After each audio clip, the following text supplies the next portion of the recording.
Hey y'all, welcome back to the Free Black Women's Library YouTube channel. Thank you so much for clicking on this video. Thank you for liking this video, and thank you for subscribing to my channel. I really appreciate the support. Thank you so much. Welcome back to another Rambly reaction.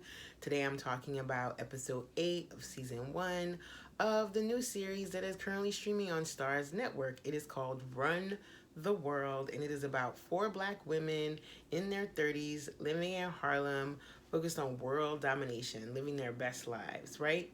And before I even get into this episode, let me just say up front that I don't know where I got the idea from that this first season was 10 episodes. So I really did not realize that this episode was the finale until a certain point in this episode. I really did not know.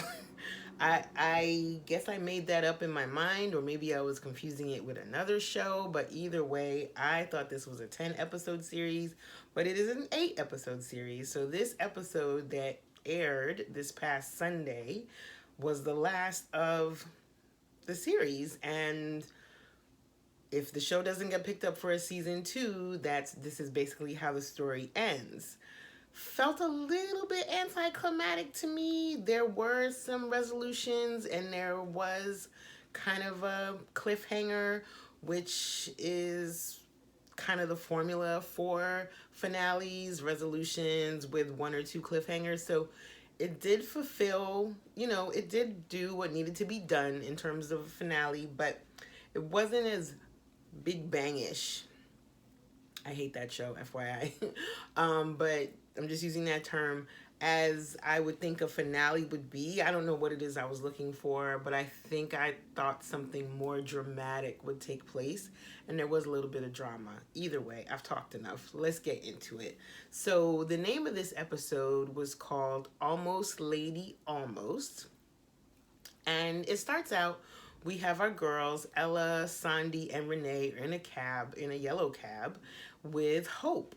Hope is back. Nice to see her again. The maid of honor, so that means that she's responsible for the itinerary for the bachelorette. So she's curated what she thinks is going to be a really fun night for the girls, and it's not. Apparently, Hope is definitely not from New York because she doesn't know what it is that black women in New York like to do.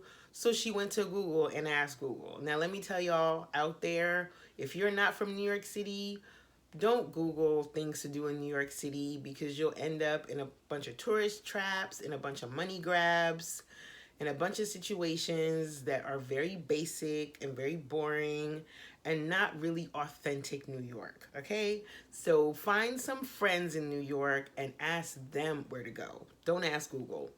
But either way, she's curated what she thinks is a really fun night, eating at a very overpriced Chinese food place, probably General Tso's chicken dish probably costs like $30, or $50, whereas you could get that from the corner store you can get that from the Chinese food restaurant right next to the bodega corner store for like $8, okay?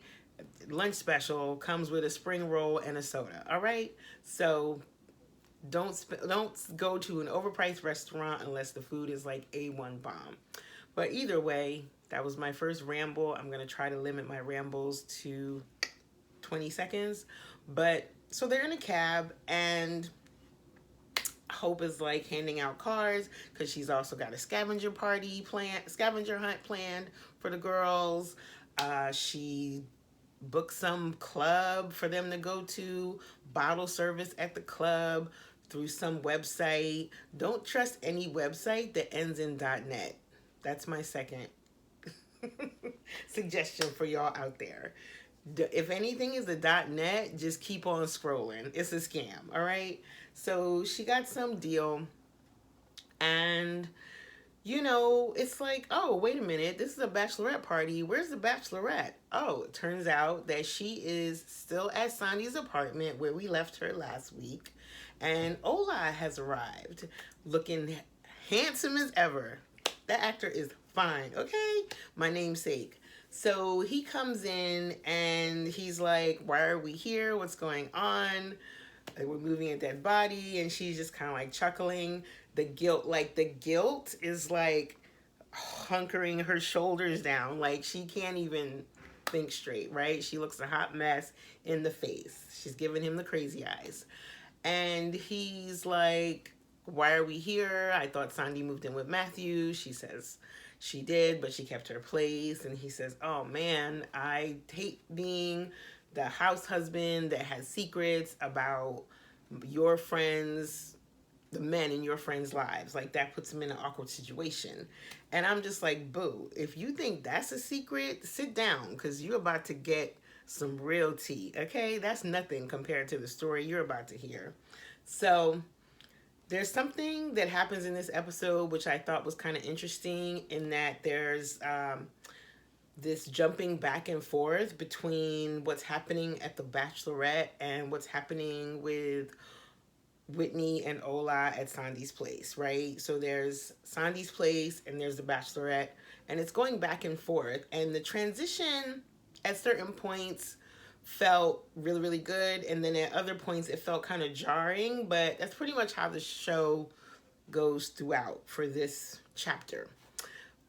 So we jump back to the girls not being able to get into the club, dealing with that ageist asshole bouncer who wouldn't let them into the Soldier Boy party in episode 1. So I thought that was cute that they brought him back just to kind of close out. That was cute. He was in episode 1, first episode. Now he's in the last episode, but he was an asshole in both episodes.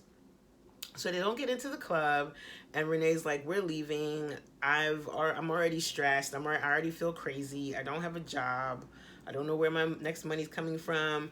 I'm just going through a divorce. Like, I can't deal with this. Let's go right now. Let's go to the peninsula. And Hope was like, but I booked us a suite at the Marriott in Times Square. Rule number 3, don't stay at a hotel in Times Square. The fuck? No. That's insane. I'm not going to use any ableist language. At least I'll try not to. But no, don't do that. That's messy. It's horrible. It's not fun. Don't stay in Times Square. So, come to Brooklyn.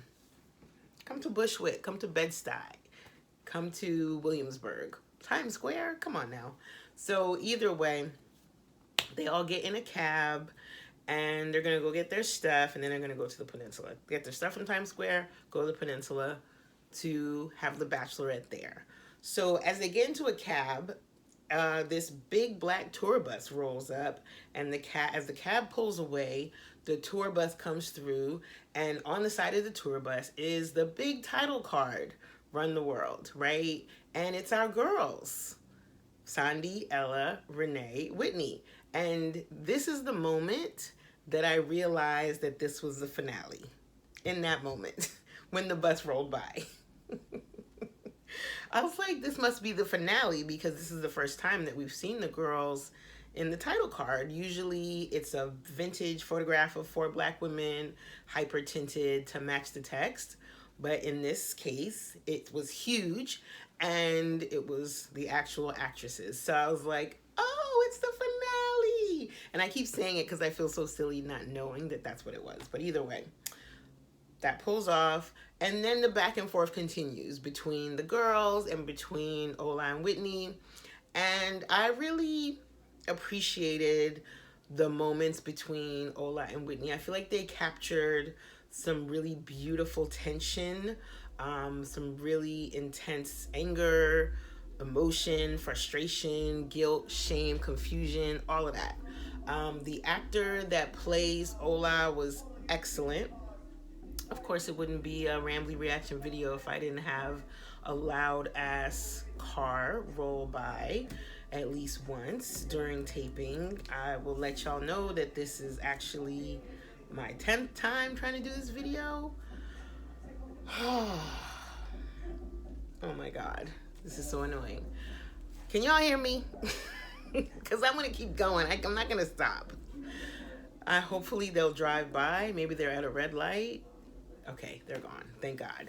So I really appreciated the actor that plays Ola. I really appreciated how he conveyed all the different emotions that he was going through, like that sense of shock when she first told him, the betrayal, the disappointment, the anger, the disgust, the rage. There were certain points when he really like dragged Whitney. He said some things that were kind of cruel, kind of mean. Maybe she deserved it. Maybe she didn't. I don't know. He was obviously speaking from a point, from a place of anger. You know, when he was talking about how she's a liar and she tries to act like Little Miss Perfect, and I'm a Harvard fucking educated doctor. I'm the shit. You know, I put you up on a pedestal. I made you the star of our relationship. Like all these different things he was saying felt like he was like really dragging her. So who knows how much of it were his true feelings, or who knows how much of it was like based in rage at the fact that she cheated on him. You know, he said, if somebody held a gun to my head and told me that you would do this, I would still deny it, because I could never imagine that you would do something like this. Like, I had blind faith in you. So he was really hurt. He was really devastated, and it made sense, right? Especially since they're about to get married. You know, his ego was bruised. They're going through all this stuff, and meanwhile, she like fucked some other dude. The fact that she didn't even know the other dude, he was like, classy. Like, he was great. Like, shout out to that actor. He held his own. He was awesome. And with the actress Whitney, I feel like I should know their names, but I don't want to say them incorrectly. So the actress that plays Whitney, she was absolutely wonderful. And one of the things I really appreciated about these scenes and this fight, and I don't know if there's any other way for me to say this properly, but I appreciated the fact that it was so non-dramatic, right? I appreciated the fact that they didn't cuss at each other, they didn't yell, they didn't scream, there was no like physical back and forth, no hand laying of hands, no throwing of things. Like, maybe I'm showing my own toxicity here, but I've never been in an argument that a breakdown of a relationship that felt this healthy. Like, they were communicating with each other, and they were being really clear and really honest and really forthright in their emotions. And they didn't, even though Ola dragged her, he never took it too far. Like, there were certain points where I was like, ooh, but he didn't take it too far, and she was totally complicit, totally contrite. And we had been wondering, like, does Whitney really want to get married? But from these scenes, it looks like she does. It looks like she's not, you know, she cheated because she was scared and confused, but she wants to get married. So at least we know that now. And it's like, okay, that's how you figured out you want to get married? You fuck some other dude? Okay. But there's a part when they're fighting, when she starts crying, and Ola, my namesake, similar to me, tears seem to be his kryptonite. And I am like that as well. If I love somebody, if I'm in a relationship with someone and I really care for them, seeing them cry, even if they've done me dirty, makes me just feel like so bad. So I noticed that when she, you know, she was like, I love you, and he was like, stop with the fucking I love yous. And then he starts to walk away, and she's on her knees and she starts crying. He goes over to her and he starts like comforting her and rubbing her shoulders and all these other things. And that's when she gets up, they start hugging. He says, it's going to be okay, it's going to be okay. I'm like, no, it's not going to be okay. I don't like when people say it's going to be okay when somebody's like crying or when something really awful is happening. I don't like that. Don't like that. It really annoys me. But either way, they start making out and they have full-blown sex right there in Sondi's bed. That's what friends are for. In her beautiful apartment. And I was like, is this makeup sex? Because remember, the reverend that was counseling them was like, sometimes I start a fight just for the makeup sex. So I was like, is this makeup sex? I wonder. I couldn't tell. They weren't really saying anything to each other during the sex. They weren't saying like "I love you" or he wasn't saying like "you're mine," like like that weird type of shit that sometimes takes place within the sex after an argument.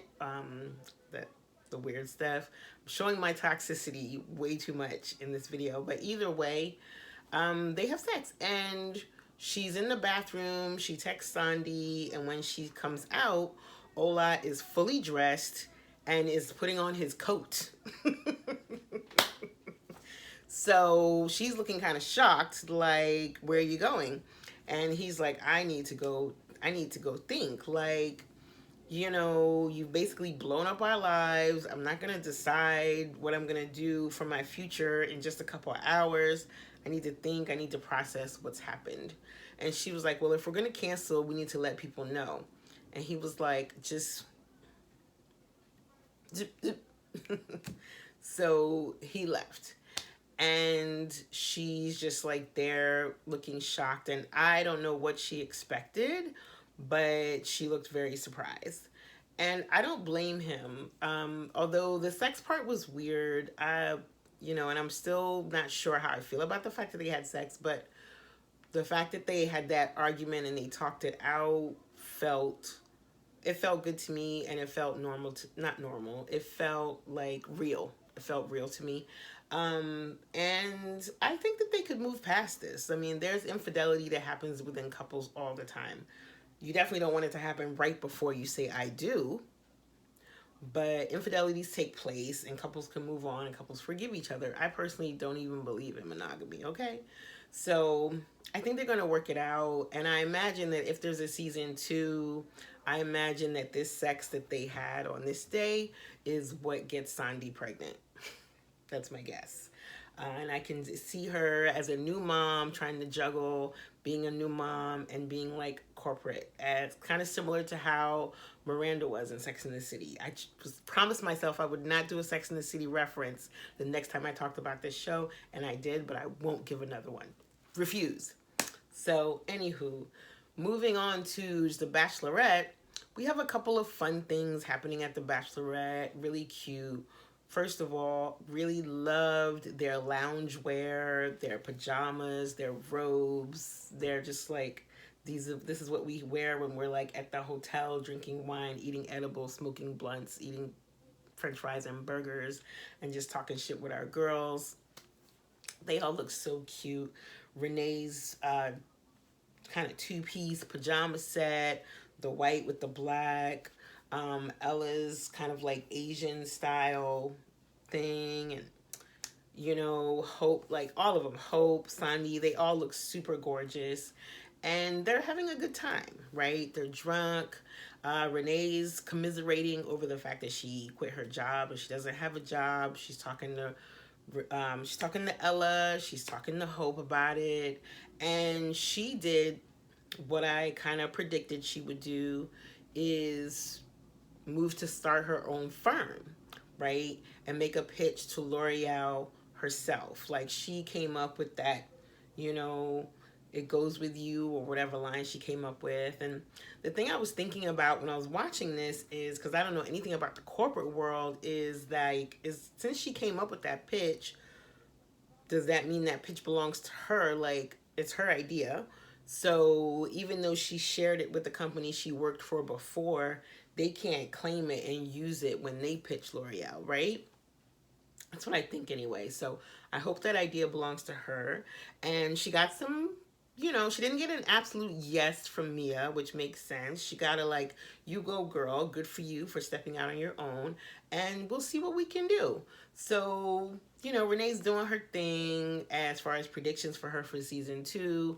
I'm imagining that, yeah, she has her own firm, and that woman, Abby, the white woman who sent her like 83 texts or emails, apparently, maybe they are partners who start a firm together, and she's kind of like pinching pennies, trying to get this business off the ground. So she's still ambitious, driven, business-minded, on her way to being rich, successful, living that buppy life, but she's got this like small firm of her own. Like, that's what I picture for season 2, if there's a season 2. I've been reading the industry sites, and so far there's no news about the show yet. So we shall see. But another thing that happens at the Bachelorette, which I thought was super cute, was Sondi at first was like, I'm gonna be black girl gone wild. The only thing I'm not gonna do is show my titties, and I don't nobody talk to me about no babies or no men. Amari, Matthew, I don't know you. Like, she just wanted to feel like a single woman with no responsibilities, and was doing the most, trying to win all the points for the scavenger hunt. But by the end of the night, she was singing lullabies to Amari through the phone to sleep, and talking to Matthew, and they were giving each other Google eyes and telling each other they love each other and all this stuff. I was like, this is making me wish I had a boo to FaceTime, because it was super cute. Their little family that they've made. So it seems like they're doing well, right? Amari loves Sondi, and Matthew was like, are you having fun? And she said, yeah, I'm having a good time. And he said, well, why don't you stay an extra night? I'll pay for it so you can do all the work that you need to do there. And I said, yes, Matthew, this is what I'm talking about. Come through with the come through. That's how you treat your boo. So, you know, I really love that. I thought that was really romantic and really sweet and really thoughtful. He knows that he's fucked up and he's trying to make up for it. So now Sondi gets to be at the hotel for a whole day to work on those pages, her dissertation, her research, her PhD, take a bubble bath, sleep, whatever. Like, yes, honey. Yes, a night in a luxurious hotel sounds wonderful. So they're happy. Now, the other thing that happened was with Ella, and I really, really love this. Like, y'all know I was on Anderson's side last week when it came to that whole Emmett story, that whole Emmett Wolf, Wendy Williams, TMZ, Shade Room type story that she was reporting on, about how he was like fucking the woman in the bathroom. So Anderson was not feeling that, and Ella, after much reflection, she knew he was right. They hadn't spoken in 3 days. She put him at the apartment. She calls him, and they talk, you know, but, oh, I skipped a part.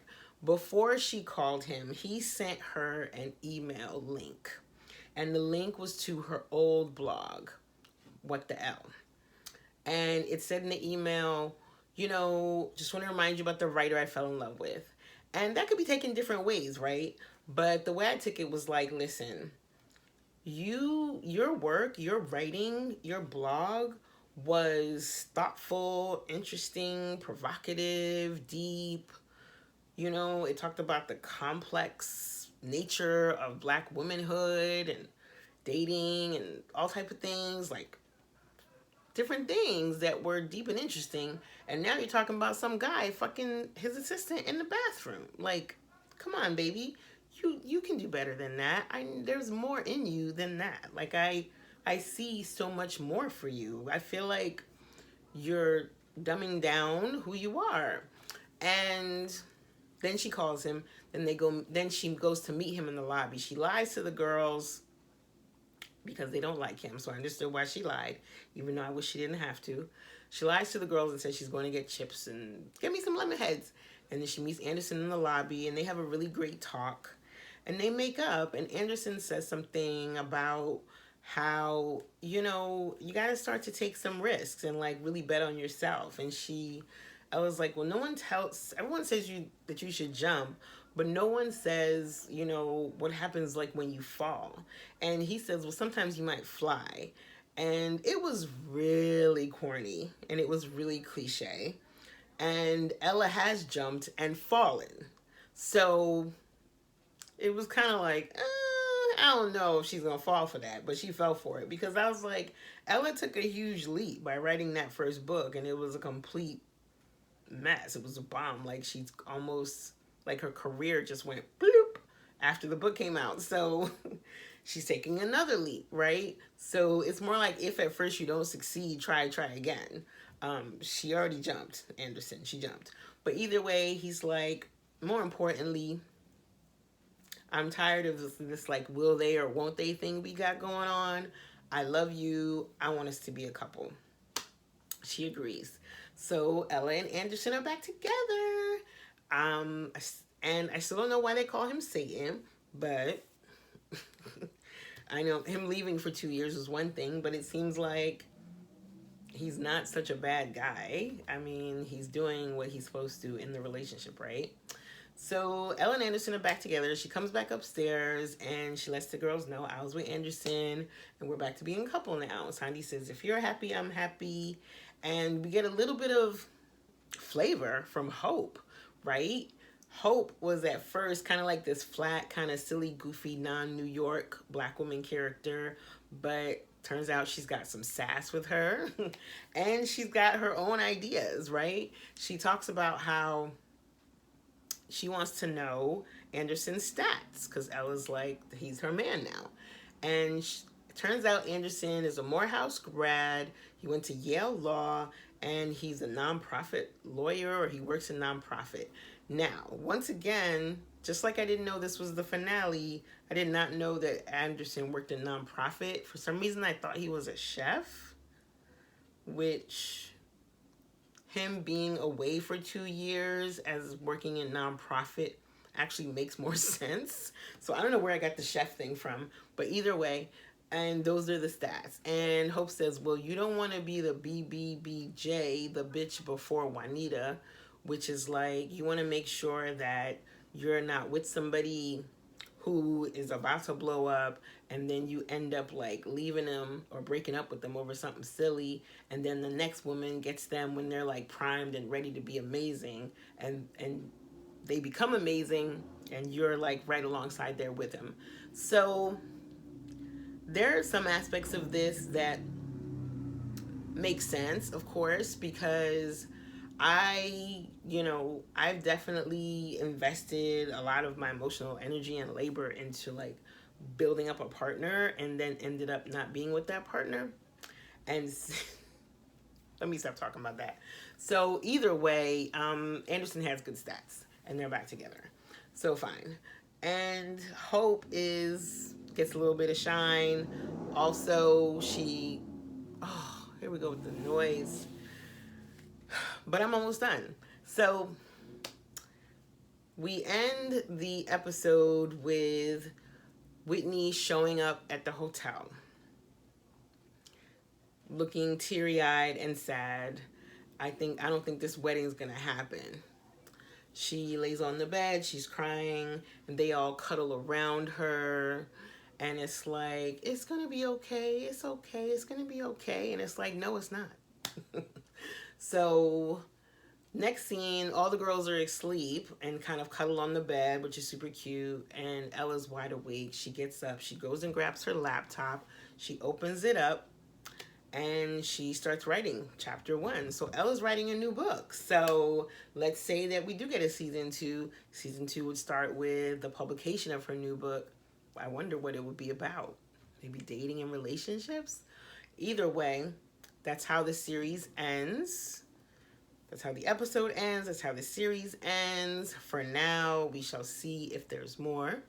And so I just want to thank all of you who have come back and watched my Rambly reactions to this show each week. Thank you for your likes. Thank you for your comments. Please subscribe to my channel. And if you have any specific feelings about this show, if you want to see it get picked up, if you liked it, who were your favorite characters? What were your favorite moments? Let me know in the comments. And shout out to the creators of this show and everyone involved. Kudos to you. I think you did an excellent job. Thank you for giving us a show about Black women that was free of tragedy, free of trauma, free of pathology, free of misogynoir, free of sexual violence. Thank you for giving us a show about Black women who were funny, who were smart, who were interesting, who were empowered, who were sexy, who were stylish. Thank you. Thank you for just giving us something sweet to watch. Hopefully it'll get picked up for a season 2. If not, I look forward to seeing all these actresses in other future endeavors. I thought they were all great. And yeah, I think that's all I have to offer. And I'm going to stop there. So I guess I'll say goodbye. And I'll be looking for new shows to react to. If you have any suggestions, leave those in comments as well. I am looking for new shows. As long as it's not horror, I'm open. All right, y'all. That's enough. Thanks. Bye.